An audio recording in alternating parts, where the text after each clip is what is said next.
여러분 오늘 하나님의 말씀은 에베소서 4장 1절에서 6절 말씀입니다. 제목은 화평의 띠입니다. 말씀 전하기 전에 잠깐 기도하겠습니다. 잘 지내셨죠? 근데 왜 강아지들 안 데리고 오셨어요? 데리고 오셔도 괜찮아요. 괜찮습니다. 우리 이 신약 시대에 이 그리스도의 복음 안에서는 그것은 아무런 방해가 되지 않아요. 만약에 강아지를 데리고 왔는데 강아지가 자꾸 운다, 짖는다, 돌아다닌다, 예배를 드릴 수가 없다. 그러면 안고 잠깐 나가면 되는 거예요. 또 어린아이를 데려왔는데 막 아이가 울고 떼깡 부린다 그러면 안고 나가면 되는 거예요. 저는 강아지와 사람을 동일시하는 게 아니라 예배에 방해되는 요소가 있으면 예배 드리는데 전화가 와. 그럼 얼른 전화 갖고 나가면 되는 거예요. 끄거나. 그러면 되는 것입니다. 이 신약 시대에는 모든 게 가능해요. 구약과 신약은 완전히 다른 거예요. 그것을 모르면은 모르는 사람 눈에는 이상하게 보일 수밖에 없어요. 구약의 예배는 하나님 중심의 예배예요. 하나님 중심. 그래서 구약의 이스라엘 사람들은 거룩한 예루살렘 성전에 올라가서 아주 두려운 마음으로 예배를 드렸어요. 그 율법의 형식에 따라서. 이 신약의 교회는 그러한 형식과 어떤 그런 것이 완전히 무너지고 완전 자유함 안에서 예배를 드리는 것입니다.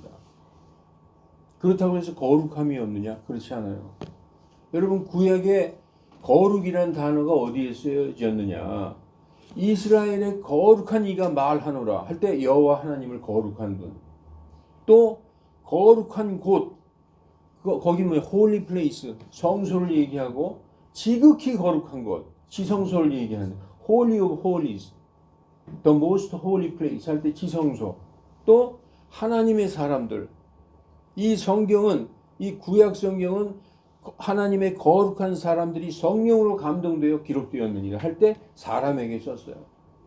신약에서 여러분 성경 컴퓨터가 있으니까 다 찾아보세요. 거룩한 교회라는 단어는 한 번도 안 나와요. 신약에서 거룩하다는 의미는 예수님 믿고 구원받고 죄사함 받은 그 성도들 자체를 거룩한 사람이라고 얘기하는 거예요. 그 사람들이 모여있는 곳이 바로 교회요. 거기가 거룩한 장소가 되는 것입니다. 우리가 뚝방에 앉아서 예배를 드리잖아요. 그 뚝방이 교회예요. 거룩한 곳이 되는 거예요. 우리가 누구네 집에 가서 오늘은 누구네 집에서 예배 드리십시다. 그럼 거기가 거룩한 장소, 거룩한 교회가 되는 거예요. 다시 말해서 거룩한 사람들, 히브리서에 보면은 그분의 몸이 단 한 번 드려짐으로 말미암아 너희가 거룩하게 되었도다 라고 얘기하고 있어요. 신약교회의 거룩하다는 의미는 성도들, 이 성도들 몸 안에 하나님이 거하시기 때문에, 예수님이 거하시기 때문에 이 신약 성도들의 몸이 성전이라고 얘기하고 있어요. 그래서 그 거룩한 성도들이 모인 것이 바로 성전이 되는 것입니다. 교회예요. 그래서 신약교회에서는 자유함으로 예배를 드리고 구약의 하고는 완전히 다르다는 걸 모르면은, 그걸 모르는 사람들은 지적하게 돼 있어요. 교회가 거룩하지도 않고 경건하지도 않고. 여러분 우리 교회 오신 성도들 대부분이 여러 교회를 다니셨던 분이에요. 어려서부터. 모태신앙들이 많이 있잖아요. 교회를 5, 6군데 심지어 7, 8군데 다 다녀보셨어요. 큰 교회도 다녀보시고. 얼마나 거룩하게 예배를 드려요. 경건하게. 그런데 그게 형식과 어떤 외적인 거에 강조하게 되면은 그게 바로 구약의 예배가 되는 것입니다. 그런 것을, 그런 교회에 다녀봤지만 마음에 평안이 없고 이게 예배냐 하는 회의가 들고 그 다른 교회를 또 가요. 또 가도 거기에는 권위와 어떤 형식과 의식을 치중하니까 또 다른 교회 가. 그러다가 우리 교회 왔어요. 우리 교회 그런 형식을 많이 따지지 않잖아요. 왜냐하면은 우리 교회야말로 그리스도의 복음에 따라서 서로 용납하고 받아주고 사랑하는 교회이기 때문에 그런 겁니다. 그러니까 여기 오면은 보따리를 내려놓고 여기서 교회 지체가 되면서 예배를 드리게 되는 거예요. 은혜 충만하게. 이걸 모르면은, 그래서 이 많은 과정을 거쳐온 사람들이 대학생이라면 이제 이 교회를 얼핏 보고 뭐가 잘못됐느니 지적하는 사람이 초등학생인 거예요. 그러니까 초등학생이 대학생을 가르치려고 하는 거예요. 여러분, 제가 이 말씀을 왜 드리냐 하면, 우리가 겪었지만 교회가 거룩하지 않느니, 경건함이 없느니, 뭐 예배를 그렇게 드리느니, 원래 신약교회 예배는 이렇게 드리는 거예요. 저는 여러분 그래서 너무 잘하고 있다고 생각해요. 고칠 게 없어요. 지금 하고 있는 그대로 하면 되는 거예요. 왜냐? 성도들이 강아지를 데리고 올 때, 나 강아지 데리고 가야 되겠다. 그래서 데리고 온 사람이 누가 있어요? 그럼 한 10마리도 더 데리고 올 거예요, 아마. 그런데 어쩔 수 없어서 데리고 오는 거예요. 데리고 오지 않으면 교회를 못 오기 때문에, 그러면 교회를 못 오게 되는 거예요. 그런 사정을 보면은 아니다. 그래도 데리고 와라. 하나님의 신약교회는 어떤 의식과 예식으로 경건하고 거룩하게 드리는 게 아니라 하나님의 말씀을 들으러 오는 게 그게 예배이기 때문에 강아지 안 꾸리도 와서 예배를 드리는 거예요. 그거 뭐라 그러면 안 되는 것입니다. 그러다가 강아지가 짖는다. 그럼 얼른 데리고 나가면 되는 거예요. 4층에 가 있고 예배 방해돼 있지 않고. 그리고 많은 사람들이, 우리 성도들이 그걸 서로 이해하고 용납하고, 또 저도 괜찮습니다. 데리고 오세요. 근데 또 얘네들이 교회에 오면은 쥐죽은 듯이 짖지도 않고 가만히 있어. 그러니까 잘 됐다. 그리고 아무 문제가 없었어요. 정말 요즘 젊은이들 말대로 1도 문제가 없었어요. 은혜로운 교회 그 자체였었어요. 그런데 이제 그 얕은 깊이만 보고 교회를 판단하는 그런 일이 있었는데, 그거는 복음도 아직 잘 모르고 신약 교회가 무엇인지 모르기 때문에 그런 거예요. 그래서 오히려 잘 모르는 사람이 그런 모든 것을 경험해서 이제 은혜 아래 거하는 사람을 판단하고 있는 것입니다. 그래서 여러분도 그런 글을 보고서 우리가 잘못하고 있는가? 그게 아니라는 것을, 너무 잘하고 있었다는 것을 내가 여러분들에게 말씀드리는 거예요. 지금처럼 하면 되는 것입니다. 여러분, 그래서 구약교회는 하나님 중심이죠. 여러분, 십자가를 한번 생각해 보세요. 구약은 예루살렘 성전에서 오직 하나님께 거룩하게 드린 하나님 중심이에요. 신약은 사람 중심이에요. 사람 중심. 이상하게 들릴 수 있어요. 어떻게 교회가 사람 중심이냐? 그럼 하나님은 없느냐? 하나님 중심은 너무나 당연해서 얘기할 것도 없어요. 그건 너무 당연한 거고, 구약에 그렇게 어떤 의식적이고 형식적인 그런 예배를 탈피해서 신약에는 가장 중요한 게 성도끼리의 사랑을 신약 성경에서 얼마나 강조하고 있는지 여러분 못 읽어보셨습니까? 그래서 오늘 본문도 그래요. 오늘 본문도 1절에 보세요. 그러므로 주의 갇힌 자 된 내가, 주의 갇힌 자 됐다는 건 내가 예수님한테 붙잡힌 내가, 사도 바울은 예수님께 꽉 붙잡혔죠. 갇힌 자 된 내가 너희에게 간청하노니 너희를 부르실 때 허락하신 그 부르심에 합당하게 걷고. 여러분, 우리는 그리스도의 몸을 이루는 교회의 지체로 부르심을 받았어요. 각 사람이. 이건 정말 놀라운 일입니다. 놀라운 일이에요. 하나님께서 우리를 창세전에 그리스도 안에서 택하시고 안다고 하시고, 아신 자를 부르시고, 부르신 자를 의롭게 하시고, 또 교회의 몸을 이루는 지체가 되게 하셨다라고 지금 사도 바울이 얘기하고 있어요. 그러므로 그 많은 사람 중에서 하나님께서 창세전에 그리스도 안에서 너희를 택하시고 아신다 하시고 부르시고 교회의 부르셔서 지체가 되게 하신 너희 아니냐. 그러므로 그리스도의 사랑으로 서로 사랑하라. 이렇게 얘기하고 있어요. 내가 하나님의 부르심을 받아 교회의 지체가 되었으니 교회의 성도들에게 자신을 아주 낮추고 겸손하고 온유하게 대하며 서로를 향해서 그리스도의 사랑으로 뭐라고 써 있어요? 오래 참아 주기를 권면하고 있는 것입니다. 여기 본문에 뭐라고 써 있어요? 모든 겸손과 교회에서는 내가 좀 뭘 알아도 겸손하고 온유하게, 그리고 어떤 성도가 좀 잘못하는 것 같아도 오래 참아야 된다는 거예요. 그래서 사랑 안에서 서로 참아줘야 된다는 거예요. 그렇지 않고 어떤 성도가 형제자매가 잘못했을 때 판단하고 그거 잘못했어 지적하고, 물론 그럴 수 있어요. 개인적으로 그럴 수 있어요. 친해지고 조용한 시간에 단둘이. 근데 교회 전체를 판단하고 그러면 안 된다는 것입니다. 여러분, 그리스도의 사랑 그러는데 우리가 구약 성경을 딱 한마디로 요약하면 그 성경에 나오죠. 어떤 사람이 와서 율법의 가장 중요한 게 무엇입니까? 예수님이 한테 여쭤보니까 제일 첫째는 하나님을 사랑하라. 둘째는 이웃을 사랑하라. 이렇게 말씀하고 있어요. 첫째는 하나님 사랑이에요. 구약 성경의 1번은 하나님 사랑이에요. 신약 성경의 1번이 뭘까요? 예수님이 뭐라고 했어요? 내가 너희에게 새 계명을 주노니 너희는 서로 사랑하라. 서로. 구약은 하나님 사랑이에요. 오직. 신약은 서로 사랑하라요. 그 하나님은 빠졌나? 아니죠. 너희가 서로 사랑하는 것을 보면 그때 내가 너희가 나를 사랑하는 줄 알리라. 이렇게 얘기한 거예요. 그러니까 이 교회에서는 뭐냐? 많이 참고 기다리고 알아도 겸손하게, 오히려 성경도 잘 모르고 믿음도 연약한 사람을 다독이고 세워줘야 되는 거예요. 판단하지 말고. 근데 여러분, 조금 알 때가 제일 위험해요. 제가 여러분들한테 여러 번 얘기했을 거예요. 뭘 조금 알면은 그때는 판단하게 되는 거예요. 왜냐?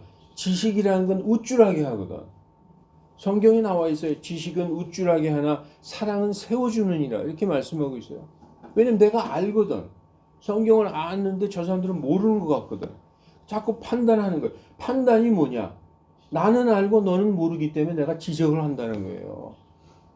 근데 구약 성경에 보면은, 신약 성경에 보면은 초창기 교회 때에 왜 지금 이 에베소라는 교회에 왜 이런 말씀을 사도 바울이 기록해서 보내주셨을까?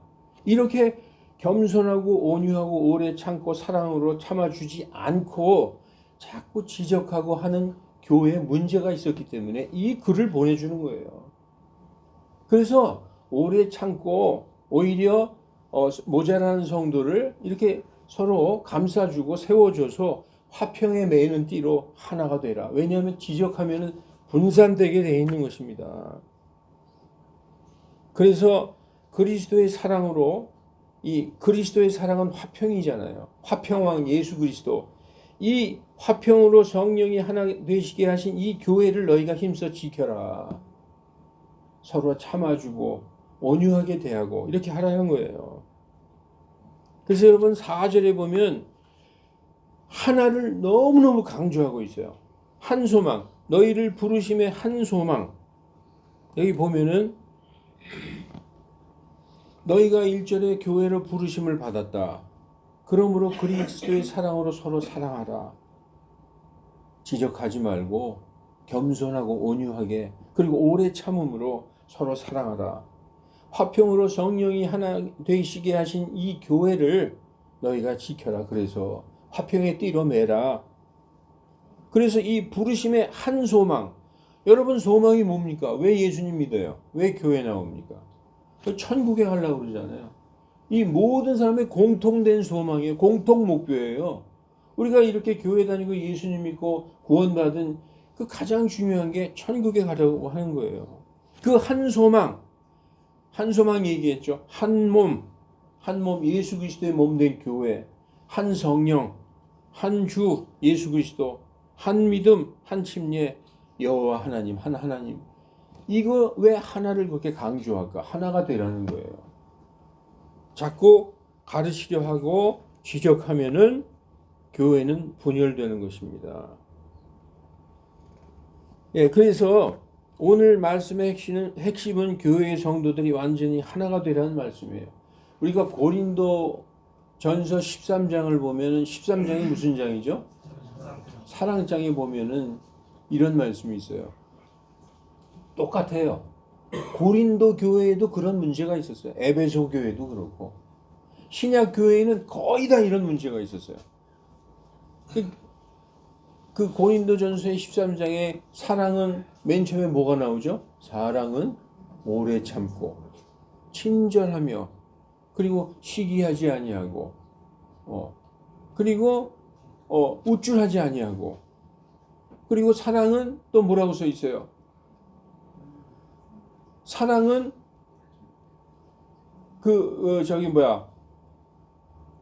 모든 것을 참고 모든 것을 믿으며 모든 것을 바라고 모든 것을 견디어내느니라 이렇게 써 있어요. 이거 아주 어려워요. 외우려면 한참 걸려요. 그래서 거기에 보면은 중요한 게 사랑이라는 것은 중요한 게 뭐가 전제해야 되느냐? 오래 참아야 된다는 거예요. 내가 좀 뭘 알아도 이렇게 좀 오랫동안 볼 때 이거 정말 너무 이게 안 되겠다. 그랬을 때 교회의 지도자들에게 얘기하고 이렇게 하는 거예요. 그래서 이 고린도 전서 13장 사랑장에도 제일 중요한 게 오래 참고 모든 것을 참고 모든 것을 견뎌내라 이렇게 얘기하고 있습니다. 그래서 그래야만이 교회는 완전히 하나가 되는 것입니다. 그래서 고린도전서 1장 10절에 형제들아 이제 내가 우리 주 예수 그리스도의 이름으로 너희에게 간청하노니 고린도 교회는 더 문제가 많았어요. 그래서 막 서로 분쟁이 있고 또 가르치는 사람들이 있고 서로 자기 잘났다고 그러고 그런 사람들이 많았습니다. 너희는 다 같은 것을 말하고 너희 가운데 분쟁 없이 같은 생각과 같은 판단 안에서 완전히 함께 결합하라 이렇게 말씀하고 있는 것입니다. 사도 바울은 왜 교회들에게 이런 말씀을 하셨을까요? 갈라디아서에 봐도 그렇게 말씀하시고 고린도서에도 봐도 그렇게 말씀하시고 에베소서에도 봐도 그렇게 말씀하셨어요. 왜냐? 사도 바울이 이방인의 사도인 사도 바울이 이 그리스도의 복음을 들고 이방 땅에 가서 복음을 전해서 그 복음에 대해서 전혀 모르고 하나님도 모르던 사람들이 복음을 이제 받아들이고 교회가 세워져요. 그럼 사도 바울은 교회가 딱 세워졌으니까 거기서 눌러앉지 않고 다른 곳으로 또 전도하러 갑니다. 그럼 그 교회에 있는 성도들이 하나님을 잘 믿고 교회가 있는데 거기에 꼭 누가 들어오는지 아십니까? 유대인들이 들어오는 거예요. 유대인들이 들어와서 사도 바울이 예수님의 복음을 이방인들에게 열심히 전해서 믿는다는 사람들이 생겼잖아요. 교회 분쟁의 원인이 두 가지가 있었다는 거예요. 율법을 복음으로 세운 교회에 유대인들이 들어와서 사도 바울이 율법 안 지켜도 된다고 얘기하더냐? 복음만 믿으면 된다고 하더냐? 천만에 너희들 율법 지켜야 된다. 안식일도 지켜야 되고 할례도 받아야 되고 11조에도 내야 되는 거야. 안 그러면 지옥 간다. 가르쳤어요. 그러면은 완전한 그리스도의 사랑과 자유 안에서 말씀으로 세워진 교회가 다시 형식주의로 돌아가는 거예요. 그러면 교회 안에서 또 그게 맞다 하는 사람들이 또 이렇게 생기고 아니 그러서는 안 된다는 사람이 분파가 생겨서 서로 맨날 싸웠어요. 그러니까 사도 바울은 뭐라고 그래요? 너희들 누구든지 판단하지 마라. 지적질하지 말라. 내가 가르친 그대로 해라. 그리고 또 뭐 좀 알면은 선생이 되려는 자들이 있었다는 거예요. 그래서 성경에 보면요. 너희 선생 되려 하지 말라. 더욱 큰 정죄를 받으리라. 왜냐하면 뭘 모르고 자꾸 가르치려고 그러니까. 그리고 가르치려고 하는 자들이 판단하는 거예요. 내가 보니까 너희들 뭘 모르고 있네. 그러니까 이렇게 해라 저렇게 해라 하고 지적하는 것입니다. 그게 교회를 분란을 일으켰다는 것입니다. 그래서 여러분, 너희가 이 구약은 형식적인 제사. 한마디로 구약의 그 예루살렘의 성전에서 드리는 제사는 육신적인 제사였다는 거예요. 육신적인 거를 다른 말로 형식적이라고 얘기해요. 왜냐? 그 형식과 거기에 율법에 따라서 드리는 그 제사의 의식을 가장 중요하게 생각했어요. 그런데 신약은 그런 의식 다 무너뜨리고 뭘 가장 중요하게 생각했느냐?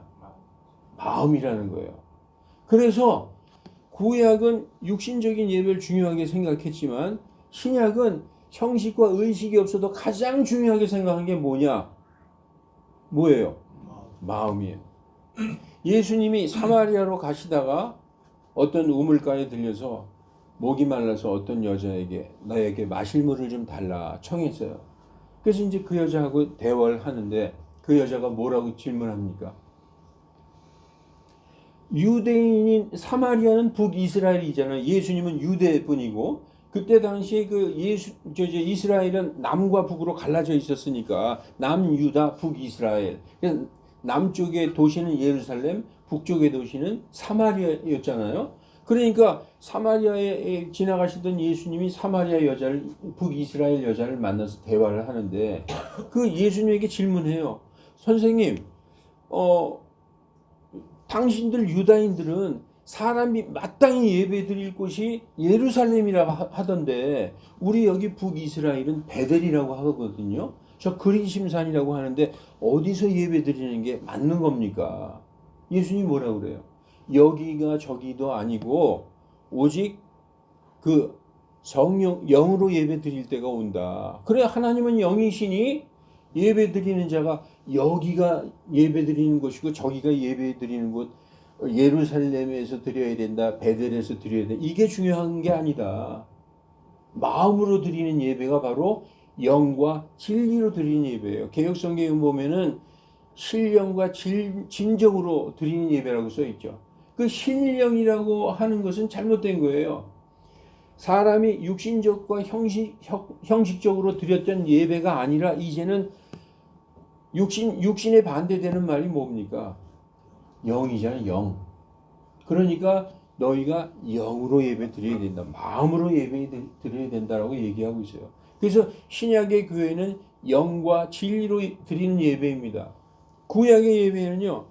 예루살렘 성전에 가서 그 율법에 따른 의식에 따라서 짐승을 잡아서 짐승의 피로 우리의 그 죄를 용서받았어요. 피 뿌리고 그 제단불에 피를 발라서 우리의 죄를 덮어줬잖아요. 신약에는 우리가 이렇게 모여서 예배서 드리고 마음으로 예배를 드릴 때에 이 진리의 말씀으로 교회를 정결하게 하고 거룩하게 하는 거예요. 다시 한번 말씀드릴게요. 구약의 죄인들을 정결하게 했던 것은 짐승의 피죠. 신약의 성도들을 정결하게 하고 교회를 정결하게 하고 거룩하게 하는 것은 진리의 말씀이라는 거예요. 그래서 이 말씀을 들으러 오는 거예요. 그래서 이 말씀을 들을 때 여기에 무슨 형식이 있냐는 거예요. 오히려 내가 이 강아지를 데리고 교회를 못 가는 것보다 안고라도 가서 진리의 말씀을 듣는 거, 이게 하나님이 더 기뻐하시는 것입니다. 그걸 모르면은 그걸 자꾸 지적하게 되는 것입니다. 그래서 구약은 하나님 사랑이고 신약은 사람 사랑이에요. 네, 이건 아까 제가 말씀드린 것이고, 그래서 이 고린도전서 13장 7절에 보면은 모든 것을 참고 모든 것을 믿으며 모든 것을 바라며 모든 것을 견디라 이렇게 얘기하고 있어요. 이게 하나님한테 하는 얘기입니까? 너희 사람들 사이에서 이렇게 하라는 얘기입니까? 사람들 사이에서. 그래서 교회에 오면은 누가 됐든 그를 받아주고 용납하고 세워주고 위로하고 붙잡아줘야 되는 거예요. 세상에서 멸시당하고 무시하고 돈도 없고 성공도 못하고 하나님한테 가서 내가 위안을 받아야 되겠다 하고 하나님한테 왔는데 여기서도 또 자꾸 잘못했다고 그러고 너는 뭘 모른다고 그러고 지적하고 그럼 안 된다는 거예요. 교회는 세워주고 보듬어주고 그렇게 되는 것입니다. 그러려면 뭐가 필요해요? 오래 참아줘야 된다는 것입니다. 몰라서 우리가 얘기를 안 합니까? 아는데도. 그리고 어떤 사람이 이렇게 강아지를 데리고 예배 드릴 때 성도들한테 미안해. 그런데도 우리 성도들이 괜찮아. 아이 괜찮아 잘 왔어. 오히려 강아지 데리고라도 와. 그럴 때 고마운 거예요. 은혜로운 거예요. 그러니까 더 교회에 와서 성도들의 사랑을 느낄 거 아니에요. 우리 교회가 그런 상태였었다는 거예요.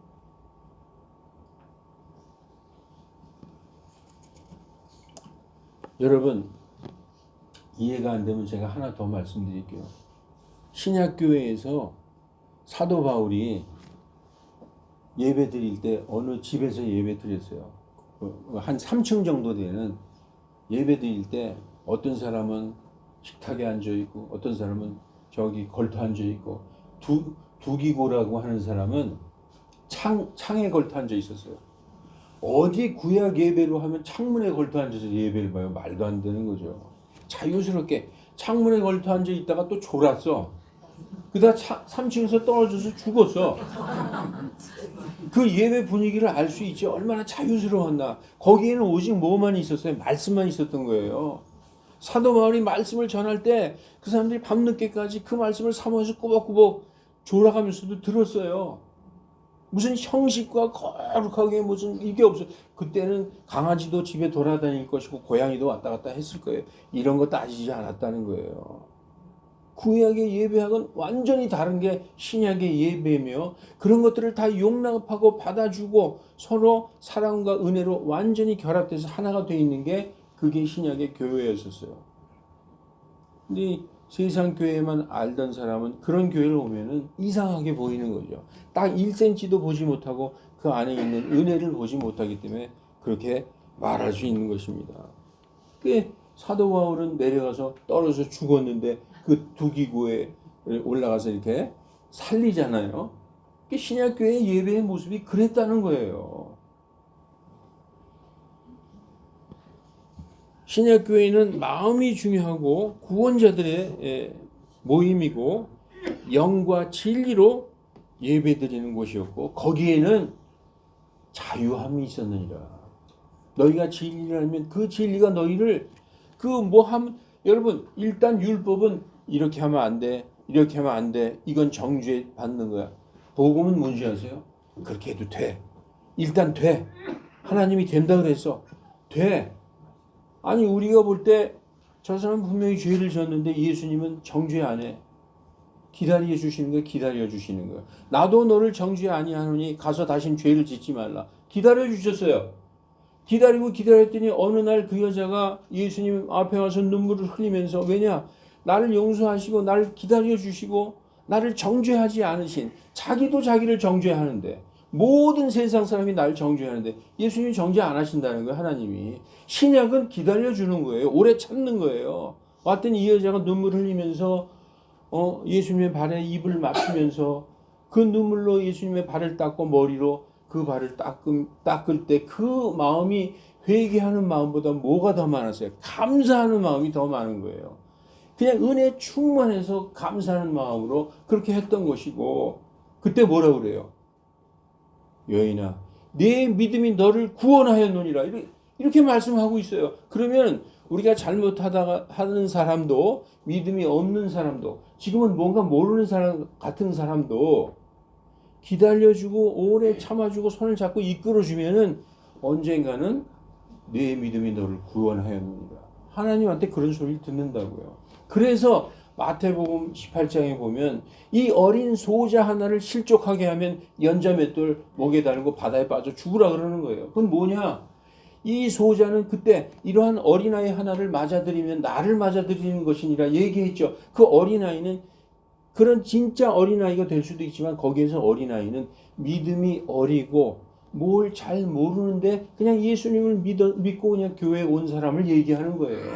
삭개오 같은 사람을 얘기하는 거예요. 그런 사람이 나중에 보면은 나보다 더 큰 믿음의 사람이 돼 있을 수 있는 거예요. 그렇지 않아요? 여러분, 저는 옛날에 예수님을 안 믿고 자꾸 반대하고 내가 자꾸 예수님 믿으라고 그러니까 성경책 찢어가지고 담배 말아가지고 피면서 아우, 성경책에 담배를 말아서 피면 더 맛있다는 거예요. 그러던 사람이 나중에 한 10년 있다 보니까 목사가 돼 있어요. 왜인 줄 아십니까? 그때 그렇게 하나님을 거부하고 조롱하던 사람이 언젠가는 나보다 더 큰 믿음의 사람이 돼 있을 수 있기 때문에 실족하지 않게 하라는 것입니다. 교회에 누구가 왔든지 간에. 그게 신약 교회의 모습인 것입니다. 여러분, 그래서 이제 이 중요한 말씀을 하고 마치겠습니다.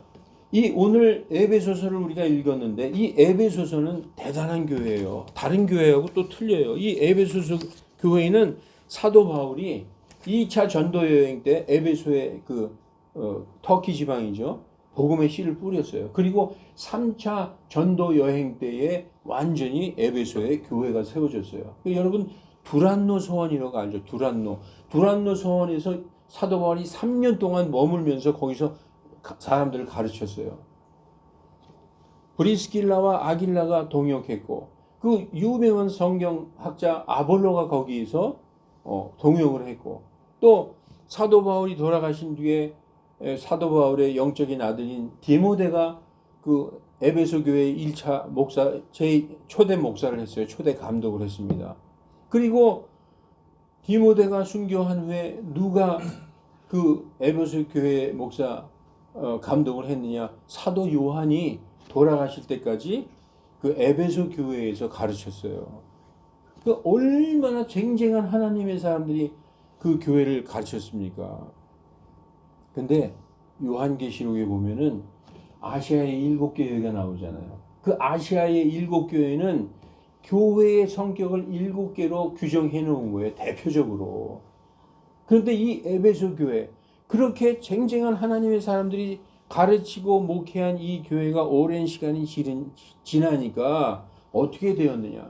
예수님이 요한계시록 2장에 보면 에베소 교회를요, 처음에 칭찬하세요. 너희가 니골라당의 교리를 미워하는도다. 나도 미워한다. 그리고 너희가 인내하고 수고한 건 내가 안다. 그런데 내가 너희에게 책망할 것이 있나니, 책망할 것이 있대요. 에베소 교회 책망받았어요. 왜냐? 처음에 그렇게 형제 사랑으로 뜨거웠던 교회가, 서로 사랑하고 서로 하나가 되었던 교회가 냉랭한 어떤 율법적이고 형식적이고 교조주의적인 교회가 됐다는 거예요. 너무나 거룩함만을 강조하다 보니까 성도들의 사랑을 식은 교회죠. 형식과 거룩함을 강조하면은 사랑은 식어버리는 것입니다. 그래서 에베소 교회 이렇게 말씀하고 있어요. 요한계시록 2장 4절, 그럼에도 불구하고 처음에 칭찬했어요. 내가 너를 책망할 것이 좀 있나니 이는 내가 너의 처음 사랑을 버렸기 때문이다. 이 사랑이 무슨 사랑이라고요? 하나님 사랑을 버렸을까요? 아니에요. 모든 교회 간판을 건 교회들은 하나님 사랑한다고 얘기해요. 여기 뭘 버린 거예요? 형제 사랑을 버린 거예요. 형제 사랑을 버리고 형식과 어떤 의식, 경건함 이런 것만 강조하다 보니까 교회가 보면은 엄청 교회 같긴 해. 그런데 거기에서 형제들이 자유롭고 어떤 교제, 이런 서로 사랑해주고 이런 게 없었던 거예요. 뭐라고 그러셨어요? 내가 어디서부터 떨어졌는지 기억하고 회개하여 처음 행위를 하라. 형제 사랑을 회복하라. 만일 그러지 아니하면 내가 와서 속히 와서 그 촛대를 그 자리에서 옮기리라. 이거 뭐냐? 교회를 교회로 여기지 아니하리라 하신 말씀이에요. 그래서 여러분, 두 가지 중에 신약 교회에 두 가지 중에 경건과 거룩함이 더 중요할까? 형제 사랑과 서로 참고 용납하는 것이 중요할까? 어떤 것이 중요해요? 성경이 뭐라고 얘기하고 있어요? 참고 용납하고 오래 참고 기다리고 그리고 온유하게 대하고 친절하게 대하고 예의 있게 대하고. 이거 예의가 없으면 일단은 다른 것보다도 교회를 지적하는 건 이게 예의가 없는 거예요. 왜? 모르면서 지적을 하는 거니까. 이렇게 하면 안 된다는 것입니다. 그리고 여러분 그 대신에 빌라델피아 교회 모든 교회가 이 교회가 되고 싶어 해요. 왜냐? 하나님에게 예수님에게 엄청 칭찬을 받았기 때문에. 이 빌라델피아라는 마음 이 단어는 필로스에서 나왔어요. 필로스는 뭐냐? 사랑의 사랑인데 이런 아가페 하나님 사랑 이런 게 아니라 형제 사랑을 얘기하는 거예요. 필라델피아 교회는 그 이름에서 형제 사랑 교회. 너희가 적은 힘을 가지고도 교회가 작았다는 거예요. 큰 교회가 아니에요. 적은 교회지만 내가 내 이름을 위하여 수고하고 참고 견디어낸 것을 내가 아노라. 그리고 내가 내 행위를 아노라. 보라 내가 내 앞에 열린 문을 두었으니 하고 칭찬을 했어요. 그러니까 구약의 교회는 형식적이고 거룩하고 경건하고 이걸 가장 강조했어요. 그 육체적인 거죠. 신약의 교회는 영적인 것을 강조하는 것입니다. 이걸 아시기 바라요. 그래서 성경적으로도 이 신약의 교회에서는 서로가 서로를 용납하고 이해해주고 붙들어주고 괜찮아 해주고 할 때 이 교회에서 위로받는 거예요. 조금 잘못하면 그거 지적하고 이거 판단하고 그러면 마태복음 7장의 1절에 뭐라고 써 있어요? 너희는 판단하지 말라. 그 판단하지 말라는 게 하나님을 판단하지 말라는 게 아니에요. 성도들끼리 서로 판단하지 말라는 거예요. 왜냐면 내가 좀 더 알거든. 제가 아까 그랬죠. 성도들을 가르치려고 하는 자가 부류가 두 부류가 있다. 하나는 유대인이 들어와서 자꾸 율법을 섞으려고 그러고 율법을 가르치려고 그랬다. 또 하나는 뭐 조금 알면은 성도들을 지적하고 가르치려고 했다. 그래서 그러잖아요. 내 눈에 있는 들보를 봐라. 왜 형제들의 티를 지적하려 하느냐. 그렇게 되면은 교회가 분열되고 사랑을 잃어버리게 되는 거예요. 그래서 온유하고 겸손하고 내가 볼 때 나는 잘하고 있어. 성경적으로도 오라. 저 사람은 성경적으로도 지금 아직 모자라고 뭔가 잘못하고 있어. 그래도 온유하고 겸손하게 기다려주고 참고 오래 참으라는 거예요. 그러면은 그 사람들이 어떻게 변화가 되는지 아십니까? 저는 내 눈으로 보고 있어요. 교회에서 말씀을 통해서 완전히 사람들이 변하는 모습을 보고 있는 거예요, 제가. 왜냐?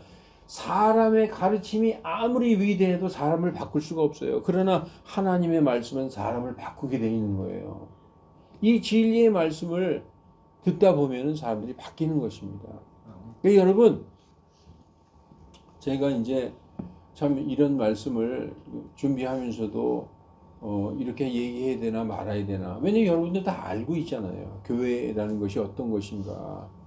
그런데 이제 뭐 교회는 성경을 많이 읽어야 되고 뭐 거룩해야 되고 뭐 성경을 뭐 어떻게 읽고 이건 교만한 게 아니라 예의가 없는 거예요. 예의가 성경적으로 신약 성경의 교리에 위배되지 않아요. 우리 교회가. 만약에 저는 아무리 사람들이 아쉬워도 성경적으로 교리적으로 잘못됐다 그러면 저는 냉정하게 그러면 안 된다고 얘기해요. 다 나갈지언정 타협하지 않는다는 거예요. 그거 타협할 수 없어요. 진리와. 그러나 진리에 올바르게 서 있는 그리고 너무 잘하고 아무 문제가 없이 이렇게 해왔는데 오히려 우리 성도들이 우리가 뭐 잘못하고 있는 건가? 아유, 그러면 이제 앞으로 교회 가지 말아야지. 이렇게 되면 안 된다는 거예요. 이렇게 되면 안 된다는 거예요. 너무 속상해하지 마세요. 네. 그러니까 모르기 때문에 그런 거예요. 모르기 때문에. 그래서 여러분 오래 참고 모든 겸손과 오래 참음으로 사랑 안에서 화평에 매는 띠로 하나가 되라. 이 말씀을 오늘 잊지 마시기 바랍니다. 네, 기도하시겠습니다.